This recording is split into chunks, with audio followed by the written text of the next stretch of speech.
Louis Schiff dispels a number of money myths in his brand new book, Business Brilliant. He's here to talk about it. Welcome, Louis. Thanks, Greg. All right. A number of myths we need to dispel right now. First of all is, do what you love and the money will follow. This is something that my dad told me at my graduation from high school and college. Why is this untrue? Well, first, and I mean this in the best way, that means your dad's from good middle-class upbringing and was sharing with you the conventional wisdom of the middle class. The problem is that the self-made wealthy, those who started in the middle class and went on to create wealth, do not believe it. What they believe is that you have to monetize every business opportunity at every juncture, and if you can't, move on. Too many of us are hoping that if we do something that we love, somehow the monetization aspect of it will figure out. When we looked at Guy Laliberté, the founder of Cirque du Soleil, right? He's a clown, and we love the idea that a clown became a billionaire because he built a huge company, Cirque du Soleil. The truth is, if you look at his story, at every important juncture, he turned that cast of characters in his circus into business people. And if he hadn't done that, it wouldn't have mattered how good a clown that he was and how good a circus troupe they were. We see this with Damien Hirst, a fine artist who's one of the most successful fine artists around. There's a lot of confident and very talented, successful fine artists.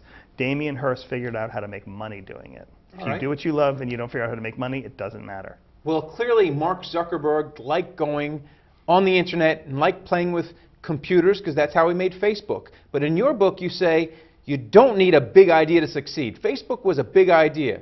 Why don't you need a big idea like that? So Mark Zuckerberg, super talented entrepreneur, but really kind of a red herring in a sense. I mean, we can all try to be Mark Zuckerbergs, and maybe that feels good. Overwhelmingly, large companies in America are created by people who leave a company.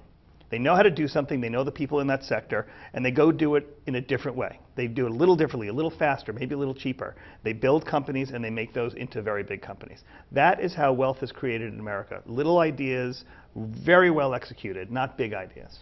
One final myth I want to talk about is to avoid failure. And in this respect, you talk about David Neeleman, who failed at Southwest to a certain extent, then started JetBlue and had huge success there. Why don't you talk about that case? So within the book, there's 7 principles that kind of all lead up to the 7th, which is the failure one.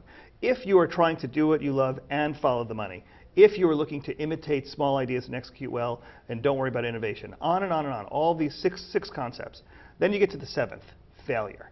If along the way, as you fail, if you do not take what you learned from failure, pick yourself up and keep going, it's all wasted energy because no one ever gets it all right in the first shot. It's a synergistic system. The problem we see are that the middle class, we surveyed the middle class and we surveyed the self-made wealthy. The middle class, A, try to avoid failure every chance they can. And B, when they do fail, they don't talk to anybody about it. When you talk to the self-made wealthy, they fail frequently. They'll fail 3 times as often as the middle class do. The second thing is they talk about it with each other. Imagine the power of both being willing to fail and being willing to share that with other people to learn from it. That, if you don't do that, the rest of it's for naught. It's a brilliant idea, and I guess that's why it's in your book, Business Brilliant. You got it. Thanks for coming. Thanks, Greg.